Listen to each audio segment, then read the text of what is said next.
భారత ప్రజల పీడిత ప్రజలందరికీ కూడా హక్కులు అందించినటువంటి ఒక గొప్ప గ్రంథాన్ని రాసినటువంటి మహానుభావుడు డాక్టర్ బాబాసాహెబ్ అంబేద్కర్ గారు. మరి నిజంగానే అంబేద్కర్ గారు రాసినటువంటి ఆ రాజ్యాంగం అంత గొప్పదా? మరి అంతకంటే ముందున్నటువంటి మనవాదం దానికంటే నీచమా అనే విషయాన్ని తెలుసుకోవాలంటే మనకు చదువు కావాలి. మరి మనకు ఆ చదువు ఉందా? ఒకసారి బాబాసాహెబ్ అంబేద్కర్ గారు రాసిన భారత రాజ్యాంగానికంటే ముందున్నటువంటి రాజ్యాంగంలో ఎవరెవరు చదువుకోవాలి, ఎవరు చదువుకు దూరంగా ఉండాలి, వస్తున్నారు ఎవరైనా పిలవండి. హలో,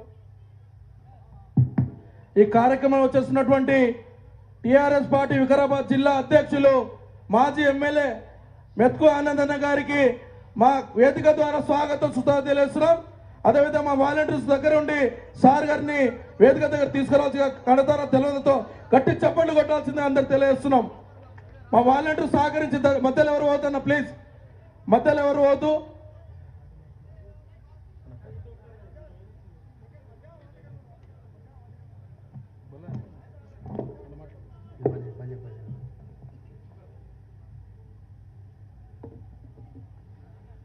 ఆ ఒక్క విద్య లేకపోవడం వల్ల మరి బాబాసాహెబ్ అంబేద్కర్ గారు రాసినటువంటి భారత రాజ్యాంగంలో ఏముంది, ఎలాంటి హక్కులు ఉన్నాయి, ఏ ఆర్టికల్ ఏం సూచిస్తుంది, మరి ఎవరిని చదువుకోమని చెప్పింది, ఎవరికి భూమి కావాలని చెప్పింది, ఎవరికి పదవులు కావాలని చెప్పింది, ఎవరు నాయకులు కావాలని కోరుకున్నది అనేటువంటి విషయాన్ని చదువుకొని తెలుసుకునేటువంటి అవకాశం కేవలం ముమ్మాటికి డాక్టర్ బాబాసాహెబ్ అంబేద్కర్ గారు రాసిన భారత రాజ్యాంగం తర్వాత మాత్రమే ఈ దేశంలో ఉన్నటువంటి పీడిత ప్రజలకు వచ్చిందనే విషయం మనకి ఈ సందర్భంగా గుర్తు చేస్తా ఉన్నా. అంబేద్కర్ గారు రాసినటువంటి రాజ్యాంగానికంటే ముందున్నటువంటి మనుస్మృతిలో కేవలం విద్య ఒక కులానికి ఒక వర్గానికి మాత్రమే సొంతంగా ఉండే. వాళ్ళు ఏమని రాసుకున్నారంటే అధ్యయనం అధ్యాపకం బ్రాహ్మణ నామ కల్పయాత్, కేవలం పంతులు మాత్రమే చదువుకోవాలి ఈ దేశంలో అని. అందుకే మనం ఏ సినిమా చూసినా ఏ కథలో చూసినా రాజుగారి సలహాదారుడు ఎవరు ఉంటారంటే పంతులు గారే ఉంటారు.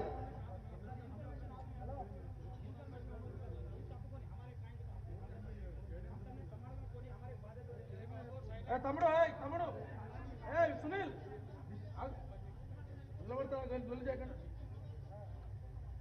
మాట్లాడుతున్నాం, డిస్టర్బ్ చేయకండి ప్లీజ్.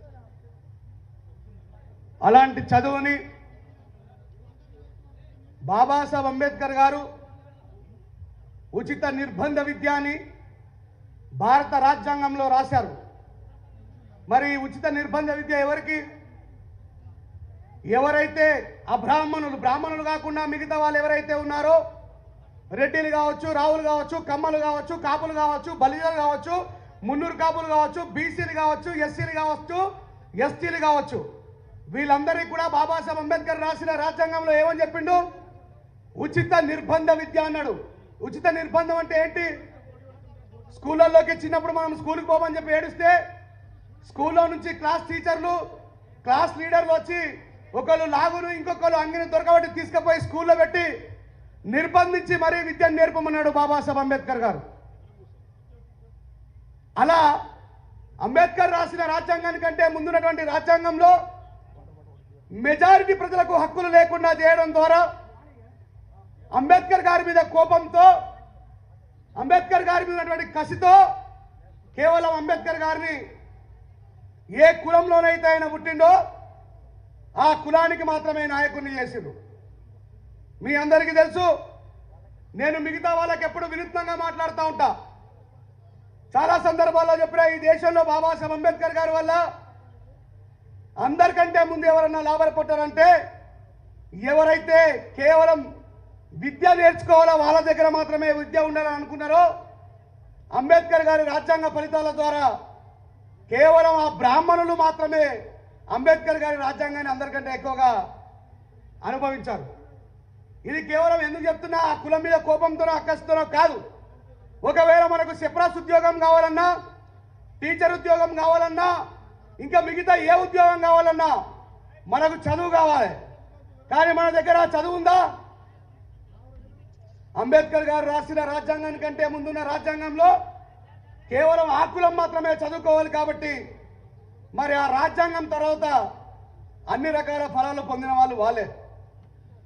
మీలో ఎంతమంది ఇందిరాగాంధీ గారి స్టోరీ విన్నారు? ఇందిరాగాంధీ గారు ఈ దేశానికి ప్రధానమంత్రిగా ఉంటే భారతదేశాన్ని మొత్తం కూడా పర్యటిస్తున్న సందర్భంలో ఇందిరాగాంధీ గారు ఒరిస్సాలో ఉన్నటువంటి పూరి జగన్నాథ స్వామి ఆలయాన్ని దర్శించడం కోసం పోతే మరి అక్కడ ఉన్నటువంటి వేద పండితులు ఈ రోజు లాగానే ఎస్సీలు, బీసీలు ఇంకా అంటరానితనానికి వెలివేతకి ఎట్లాగైతే గురి కాబడుతున్నారో ఆ రోజు ఈ దేశానికి ప్రధానమంత్రి అయినటువంటి ఇందిరాగాంధీ గారు కూడా అలాగే వెలివేతకు గురి కాబట్టారు. ఇందిరాగాంధీ గారిని అక్కడ ఉన్నటువంటి వేద పండితులందరూ ఏమన్నారు? అమ్మా, నువ్వు ఈ దేశంలో ప్రైమ్ మినిస్టర్ అయితే అవ్వచ్చుగాక, మీరు బ్రాహ్మణ కులానికి చెందిన స్త్రీ అయితే అవ్వచ్చుగాక, ఈ దేశాన్ని పరిపాలిస్తున్నటువంటి కాంగ్రెస్ పార్టీ మీద అయితే అవ్వచ్చుగాక, కానీ మా ఇతిహాసాల ప్రకారం ఒక విధవరాలమైనటువంటి నిన్ను మేము గుడిలోకి రానివ్వము అని ఇందిరాగాంధీ గారిని గుడిలోకి రానివ్వకపోతే అదే విధవరాలైనటువంటి ఇందిరాగాంధీ గారిని పార్లమెంట్ లోకి ఆహ్వానించింది బాబాసాహెబ్ అంబేద్కర్ గారు రాసిన రాజ్యాంగం అనే సంగతి ఈ సందర్భంగా మీకు గుర్తు చేస్తా ఉన్నా. అలా ఏ కులమైతే హక్కులను పొందిందో వాళ్ళలో ఉన్నటువంటి డిస్క్రిమినేషన్ ని కూడా దూరం చేసినటువంటి మహనీయుడు డాక్టర్ బాబాసాహెబ్ అంబేద్కర్ గారు. మరి ఈ తాండాలో జరుగుతున్న బాబాసాహెబ్ అంబేద్కర్ గారి విగ్రహావిష్కరణ సాక్షిగా మీరందరూ కూడా ఒక విషయాన్ని బలంగా గుర్తుపెట్టుకోండి. బాబాసాహెబ్ అంబేద్కర్ గారు కేవలం విద్య వల్ల మాత్రమే మన జీవితాలు మారుతాయని ఆయన చెప్పడం ద్వారా, దాన్ని శాసనం చేయడం ద్వారా మరి ఈ దేశంలో సాగ్రిగేషన్కు గురైనటువంటి మీకు, సాగ్రిగేషన్ అంటే ఆటవిక జీవితం, జంతువుల్లాగా క్రూర మృగాల్లాగా విద్యకు, విద్యుత్తుకు, ప్రభుత్వం ఇచ్చే ఫలాలన్నిటికీ కూడా దూరంగా ఉన్నటువంటి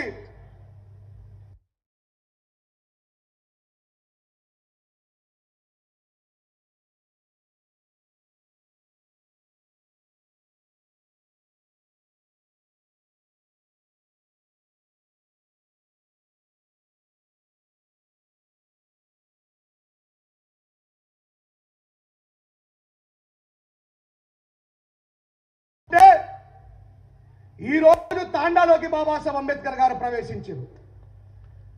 ఎన్ని దశాబ్దాల కాలం తర్వాత బాబాసాహెబ్ అంబేద్కర్ గారు ప్రవేశించారు. కానీ బాబాసాహెబ్ అంబేద్కర్ గారి ఫలితం మాత్రం అంబేద్కర్ గారి కంటే ముందే మన తాండావాసుల దగ్గరికి వచ్చిందన్న విషయాన్ని గుర్తుపెట్టుకోండి. అడవిలో ఆటవిక జీవితాన్ని జీవిస్తున్నటువంటి మనలో జడ్పీటీసీలు, సర్పంచులు, ఎంపీటీసీలు, ఎమ్మెల్యేలు, ఎంపీలు, మినిస్టర్లు కాగలిగినంటే కారణం బాబాసాహెబ్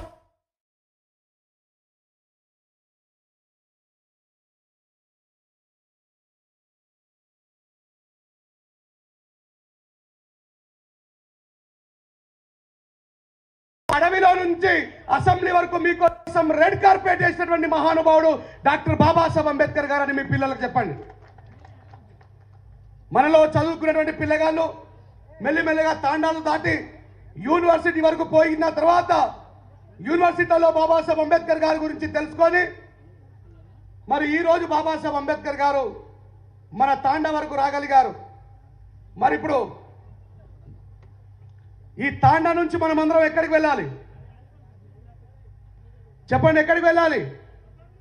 అసెంబ్లీకి పోవాలని కోరుకున్నాడు డాక్టర్ బాబాసాహెబ్ అంబేద్కర్ గారు. ఏకిలు గొడ్లు కాసుకునేటోళ్ళు, మేకలు కాసుకునేటోళ్ళు, బర్రెలు కాసుకునేటోళ్ళు, ఉప్పు అమ్ముకునేటోళ్ళు, వీళ్ళ జీవన విధానం వేరు, వీళ్ళ భాష వేరు, వీళ్ళ సంస్కృతి వేరు. వీళ్ళు కేవలం అడవిలో గొడ్లలాగా అడవిలో జీవించే జీవితాలుగా బ్రతికే వాళ్ళు. వీళ్ళని ఎవడు అసెంబ్లీ వరకు తీసుకురాగలుగుతాడని అంబేద్కర్ గారు రాసిన రాజ్యాంగానికంటే ముందున్న రాజ్యాంగంలో రాస్తే ఇదే మన అందరి పక్కనే ఉన్నటువంటి ఆర్ఎస్ ప్రవీణ్ కుమార్ గారు ఎంతమంది మన పిల్లల్ని దేశాలు దాటించాడు బాబాసాహెబ్ అంబేద్కర్ గారు ఇచ్చినటువంటి జీవన ప్రతిఫలం అనేటువంటి విషయాన్ని గుర్తు చేస్తా ఉన్నా. ఇదంతా ఎట్లా సాధ్యమైంది? మన తాతలకు రాని చదువు, మన అమ్మా నాన్నకు రాని చదువు మనకు వచ్చింది కాబట్టి, ఆ చదువునిచ్చింది డాక్టర్ బాబాసాహెబ్ అంబేద్కర్ గారు కాబట్టి, వసతులు ఇచ్చింది డాక్టర్ బాబాసాహెబ్ అంబేద్కర్ గారు కాబట్టి తిన్న తిండి గుర్తున్నది, మనకు చదువుకున్న చదువు గుర్తున్నది. కానీ ఆ అసెంబ్లీలో చట్టం చేసే చట్టాన్ని ఈ తాండా వరకు తీసుకొచ్చినటువంటి బాబాసాహెబ్ అంబేద్కర్ గారు ఇన్ని దశాబ్దాల కాలాల తర్వాత ఈ తాండాకు చేరుకున్నారు. ఇప్పటికైనా చేరుకున్నందుకు నిజంగా మీ అందరికీ హృదయపూర్వకమైనటువంటి అభినందనలు తెలియజేస్తా ఉన్నాను. ఇక ఈ బాబాసాహెబ్ అంబేద్కర్ గారి మార్గాన్ని పట్టుకొని అసెంబ్లీ వైపు అడుగులేసి ఏ సమాజం అయితే మిమ్మల్ని మిగతా సమాజానికి దూరంగా చూసిందో, ఎవరి నాయకత్వం అయితే ఈ సమాజం మొత్తం కూడా అంటరానితనానికి అణచివేతకు విద్యకు దూరంగా ఉండిందో వాటన్నిటి కూడా పక్కన పెట్టి విద్య అనేటువంటి ఒక గొప్ప ఆయుధాన్ని చేతపట్టుకొని విద్య నేర్చుకోవడం వల్ల చాలా మంది మాట్లాడుతుంటారు బయట, చదువుకుంటే ఉద్యోగం వస్తుందా అని. చదువుకుంటే ఉద్యోగం వస్తుందా రాదో నాకు తెలియదు, కానీ ప్రపంచాన్ని గెలిచే జ్ఞానం వస్తుంది, సెల్ఫ్ రెస్పెక్ట్ వస్తుంది, మన ఓటు ఎవరికి వేయాలో తెలుస్తుంది, మనం ఎట్లా నాయకత్వం వహించాలో తెలుస్తుంది. అట్లా బాబాసాహెబ్ అంబేద్కర్ గారు నేను చాలా సందర్భాల్లో చెప్పిన, ఆయన ఏ ఉద్యోగం కోసం చదువుకోలేదు. 9 PhDలు 32 డిగ్రీలు చేసుకున్నటువంటి డాక్టర్ బాబాసాహెబ్ అంబేద్కర్ గారు ఈ దేశానికే మొట్టమొదటి లా మినిస్టర్ అయినటువంటి సంగతిని గుర్తుపెట్టుకోండి.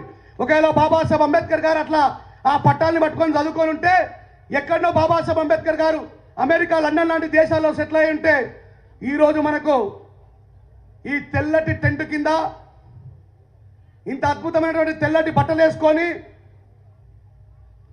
ఒకప్పటి మన లంబాడీ జాతులకి ఇప్పుడు మన తమ్ములందరూ వేసుకున్నటువంటి అద్భుతమైనటువంటి లెనిన్ షర్ట్లకి ఎంత తేడా వచ్చిందో చూడండి.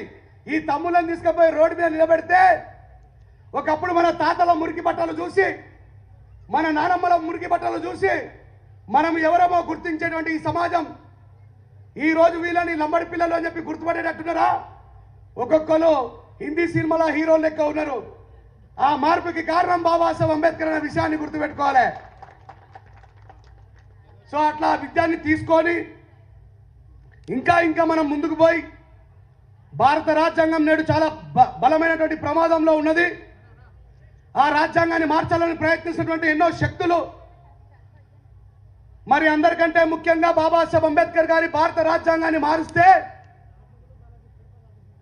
మెజారిటీ సమాజమైనటువంటి స్త్రీలు నష్టపోతారు. ఎవరు నష్టపోతారండి? చెప్పండి ఒకసారి. స్త్రీలు నష్టపోతారు. దాని తర్వాత ఎవరు నష్టపోతారు? ఆర్టికల్ 340 ప్రకారం అందరికంటే ఎక్కువగా రిజర్వేషన్ని బాబాసాహెబ్ అంబేద్కర్ గారు 52% రిజర్వేషన్ రాసినప్పటికీ మరి 60 సంవత్సరాల కాంగ్రెస్ గవర్నమెంట్ బీపీ మండల్ లాంటి వాళ్ళు ఒక సుదీర్ఘమైన పోరాటం చేసిన తర్వాత 27% రిజర్వేషన్ ఇచ్చిండు. ఎస్సీల కంటే అధికంగా రిజర్వేషన్ అనుభవిస్తున్నటువంటి నా బీసీ సహోదరులు స్త్రీల తర్వాత సెకండ్ హక్కుల్ని కోల్పోతారు. దాని తర్వాత ఆర్టికల్ 341 15% రిజర్వేషన్ అనుభవిస్తున్నటువంటి ఎస్సీలు, 7% రిజర్వేషన్ అనుభవిస్తున్న ఎస్టీలు. మరి నిజంగా భారత రాజ్యాంగం అంటే కేవలం రిజర్వేషన్ లేనా?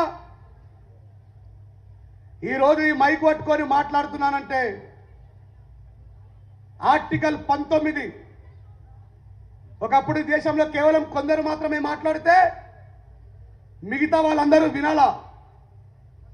కానీ ఈరోజు ఈ అంబేద్కర్ గారి పుణ్యమాని వినే వాళ్ళ కడుపులో నుంచి మాట్లాడే వాళ్ళు పుట్టారనే విషయాన్ని కూడా గుర్తు చేస్తా ఉన్నా. ఈ దేశంలో మాట్లాడడం కూడా ఒక హక్కే. ఆర్టికల్ 19 ప్రకారం భావ ప్రకటన స్వేచ్ఛ. నీలో ఉన్నటువంటి బాధని, నీకు జరుగుతున్న అన్యాయాన్ని, నీపై జరుగుతున్న వెలివేతని ఈ సమాజానికి నిర్భయంగా చెప్పుకునే అధికారాన్ని కూడా రాజ్యాంగంలో కల్పించిండు బాబాసాహెబ్ అంబేద్కర్ గారు. నిజంగా మాట్లాడే హక్కు లేదా?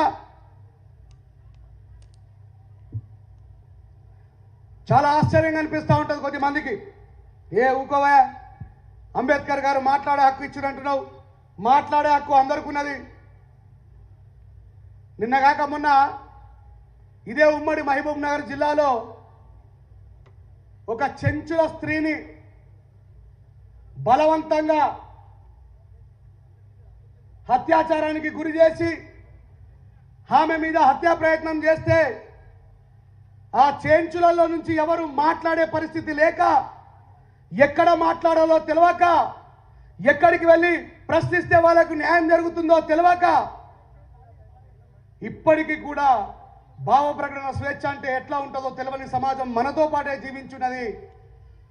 వాళ్ళకి మద్దతుగా ఉద్యమకారులు పోయి ఆర్టికల్ 19 ప్రకారం మాట్లాడితే ఆ అమ్మాయికి అన్యాయం చేసిన వారిని తీసుకుపోయి జైల్లో పెట్టిరనే సంగతిని కూడా ఈ సందర్భంగా గుర్తు చేస్తా ఉన్నాం మీ అందరికి. అలా భారత రాజ్యాంగంలో ఇప్పుడు రాబోతున్నటువంటి సబితా ఇంద్రారెడ్డి గారు కూడా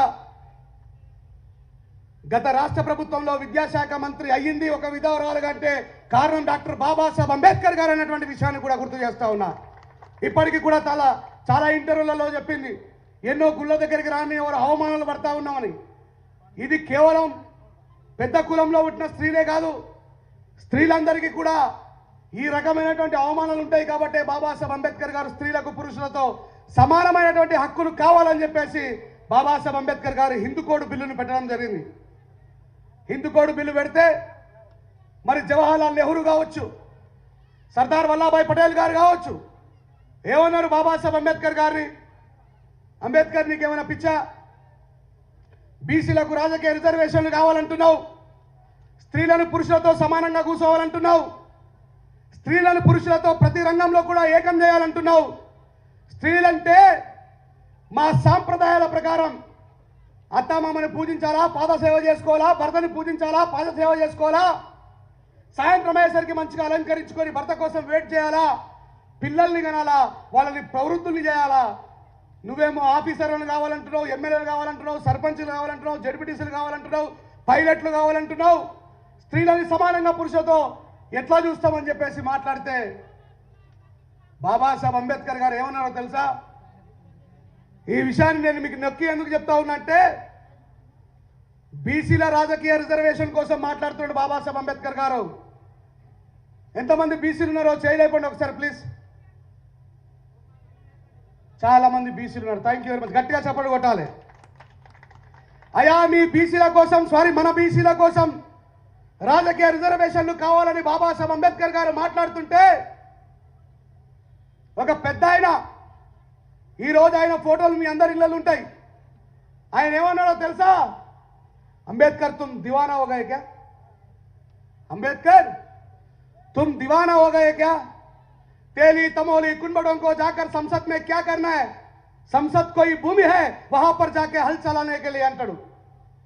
తేలి అంటే గానుగ తెప్పి నూనె తీసేవాళ్ళు, తమోలి అంటే ఆకులు ఫలాలు అమ్ముకునే ముద్రాజులు, కున్బటోంకో అంటే నాగలు పట్టుకొని దున్నే మున్నూరు కాపులు, గురడి కాపులు, వీళ్ళందరినీ సంసద్లోకి రమ్మంటున్నావు. సంసద్ అంటే భారత పార్లమెంటు. అంబేద్కర్నికి ఏమైనా పిచ్చి వేసిందా? ఈ మట్టి విసుకునే కుమ్మరోన్ని, ఈ క్షవరం చేసే మంగళాయనని, ఈ మాంసం కొట్టే కట్కాయనని, దున్నటువంటి కాపులని గీడికి రమ్మని చెప్తున్నావు. అదేమన్నా నువ్వు అనుకుంటున్నట్టు భూమి అనుకుంటున్నావా? భారత పార్లమెంటరీ వ్యవస్థ అంటే భూమి అనుకుంటున్నావా?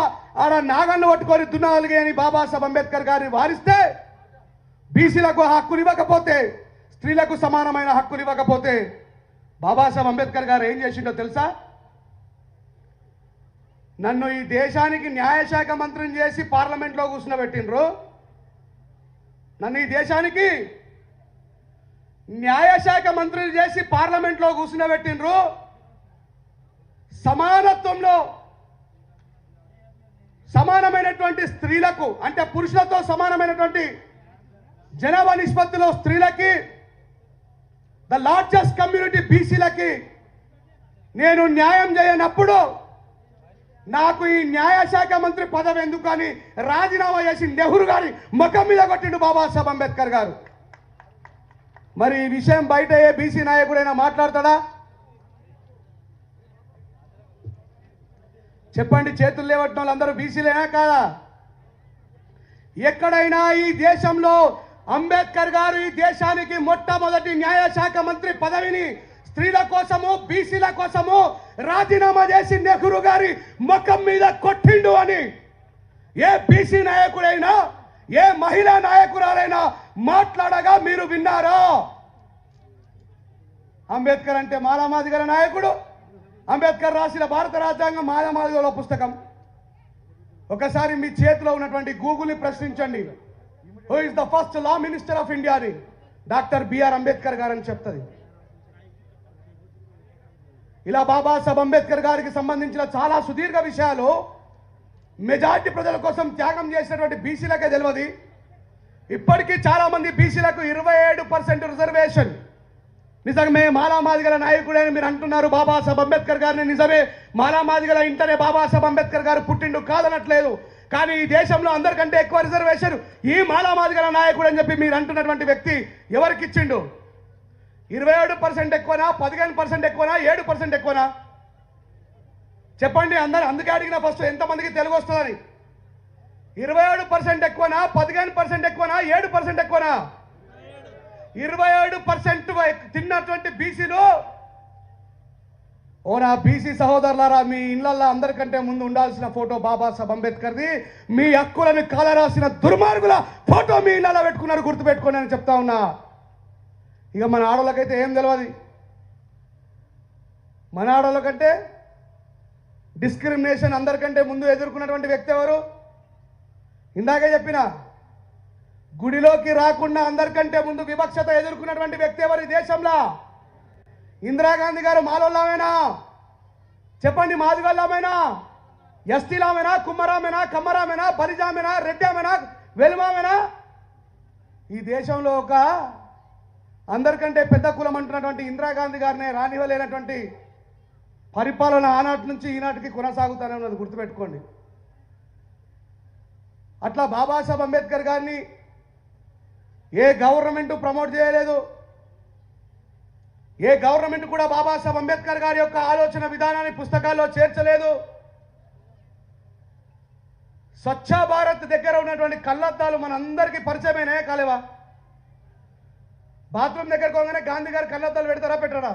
బొమ్మ గించుతారా గీయరా? ప్రభుత్వం అనుకుంటే అంబేద్కర్ గారు ఇప్పటికే అందరికీ పరిచయం కాకుండా పోయినా గాంధీ గారి కళ్ళద్దాన్ని పరిచయం చేయించిరా లేదా? చెప్పండి. అంటే ప్రభుత్వాలకి బాబాసాహెబ్ అంబేద్కర్ గారు అంటే భయం. ఎందుకు? అది ఏ ప్రభుత్వమైనా కావచ్చు, లోటపిస్ ఉంది. ఏ ప్రభుత్వానికైనా బాబాసాహెబ్ అంబేద్కర్ గారు అంటే ఎందుకు భయం అంటే, గదరన్న రాస్తాడో పాట, రిక్షా దొక్కే రైమన్న, రాళ్ళు కొట్టే రామన్న, డ్రైవరు మల్లన్న, మాలి కొమిరన్న, నీకున్న ఆస్తంతా 2 రెక్కలేనన్నా, రెక్కలాడకపోతే డొక్క నిండదోరన్నా.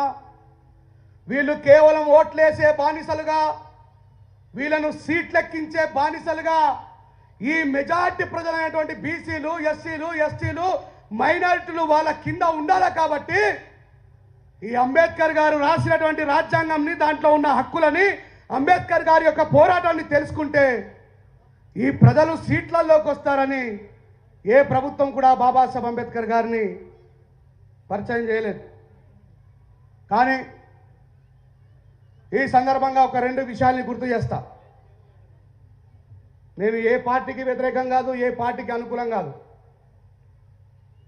కాంగ్రెస్ పార్టీ అధికారంలోకి వస్తే నేను ప్రజల వైపు ఉన్నా. అంతకుముందు ఉన్న బీఆర్ఎస్ ప్రభుత్వం అధికారంలో ఉంటే ఎటువైపు ఉన్నా? నేను ప్రజల వైపే ఉన్నా. మాకు బ్రహ్మ నుదిటి రాత కేవలం ప్రతిపక్షమే రాసిన, పక్షం రాయలేదేమో బహుశా.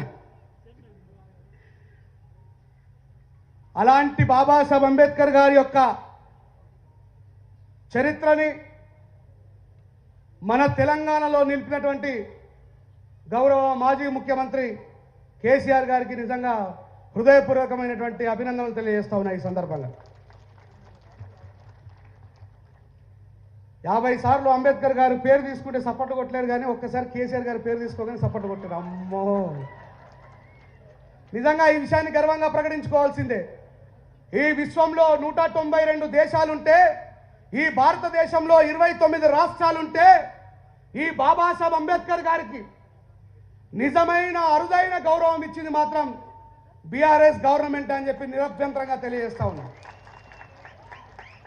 ఇక మన తర్వాత జగన్ పెట్టినా పెట్టలేడా? సెకండ్ అయింది. ఇక తర్వాత ఎవడెన్ని పెట్టినా 3rd, 4th, 5th ఏమైనా అయితే కావచ్చు. కానీ ఈ ఒక్క విషయంలో మాత్రం నేను కేసీఆర్ గారికి నిజంగా గట్టిగా జైబీలు తెలియజేస్తా ఉన్నాను. అదే టైంలో ఇంకో మాట గుర్తు చేస్తా. ఉమ్మడి ఆంధ్రప్రదేశ్ ఉన్నప్పుడు దివంగత ముఖ్యమంత్రి గారు రాజశేఖర రెడ్డి గారు మరణించిన తర్వాత కిరణ్ కుమార్ రెడ్డి గారు ఉన్నప్పుడు కవితా మేడం ఒక ఛాలెంజ్ చేసింది. నేను అప్పుడప్పుడు కవితా మేడం వాళ్ళ ఇంటి దగ్గర కనిపించటోని.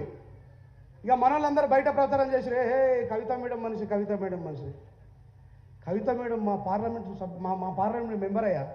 మా ఎంపీ గారి దగ్గరికి పోకపోతే మరి నేను ఎవరి దగ్గరికి పోవాలి? నేను నిజామాబాద్ జిల్లా వాసిని. అంటే ఈ సభకు అందుకే వచ్చిన ఈ విషయాలు కొద్దిమంది బయట ప్రచారం చేస్తున్నారు. చెప్పాలా, మంచిని మంచి అని చెప్పమన్నాడు బాబాసాహెబ్ అంబేద్కర్ గారు, చెడుని చెడ అని చెప్పమన్నారు. ఇప్పుడు నేను చెప్పింది అబద్ధమా క్రియేట్ చేసి చెప్పిన? మా ఎంపీ ఎవరు? ఇప్పుడు ధర్మపురి అరవింద్. అంతకుముందు ఎవరు?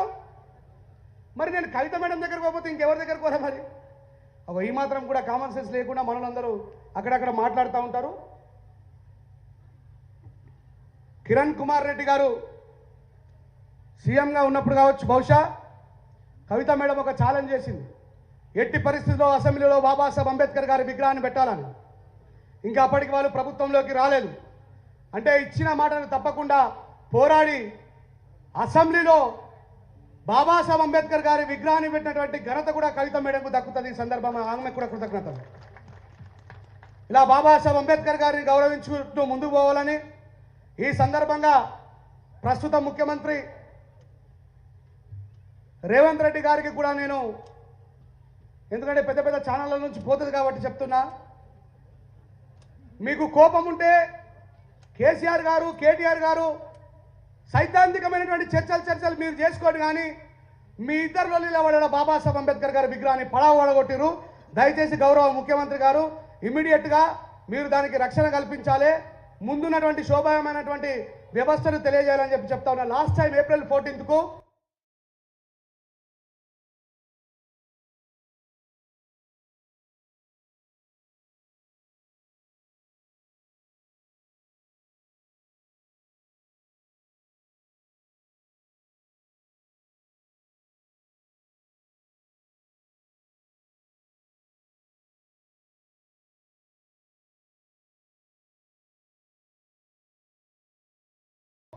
తొందరగానే మీకు వీలైతే బీఆర్ఎస్ గవర్నమెంట్ కంటే ఎక్కువగా మంచి అభివృద్ధి, మంచి పనులు బాబాసాహెబ్ అంబేద్కర్ గారి ఆ ప్రాంతంలో చేసి మీ చిత్తశుద్ధిని నిరూపించుకోవాలని చెప్పేసి కోరుకుంటూ, మరి ఈరోజు తాండాలలో మొదలైనటువంటి ఈ విప్లవాన్ని దాస్ నాయక్ తాండా కాదు, ఇది దాస్య విముక్తి తాండా అనేటువంటి విషయాన్ని గుర్తుపెట్టుకోండి. ఇక మీ జీవితాల్లోకి బాబాసాహెబ్ అంబేద్కర్ గారు ప్రవేశిస్తే మీ జీవితాలు మారిపోతాయి, మన భాష మారిపోతుంది, మన విద్య మారిపోతుంది, మన విధానాలు మారిపోతాయి. మరి సంజీవ్ నాయక్ అన్నకి గట్టిగా ఒకసారి చప్పట్లు కొట్టండి. మన మిత్రుడు అజయ్ నాయక్ అన్నకి సాయి చంద్ గారు చెప్పగానే అదే రోజు స్టేజ్ మీద మాట ఇచ్చిండు, భయ్యా నేను కంపల్సరీ తాండాలలో బాబాసాహెబ్ అంబేద్కర్ గారి విగ్రహాన్ని పెడతా అని. మరి వ్యక్తిగతమైనటువంటి కారణాలు ఏమో తెలియదు, కానీ విగ్రహం పెట్టడానికి కొంచెం ఆలస్యమైనప్పటికీ కూడా విగ్రహాన్ని పెట్టడంలో విజయం సాధించినటువంటి నా మిత్రులందరికీ, ఇదేం మన యూత్ ఏది సేవాలాల్ సేనకి మరి హృదయపూర్వకంగా జైభీములు తెలియజేస్తా ఉన్నా. మిత్రులారా, ఏ సేవాలాల్ సేన ఆధ్వర్యంలో అయితే బాబాసాహెబ్ అంబేద్కర్ గారిని మీ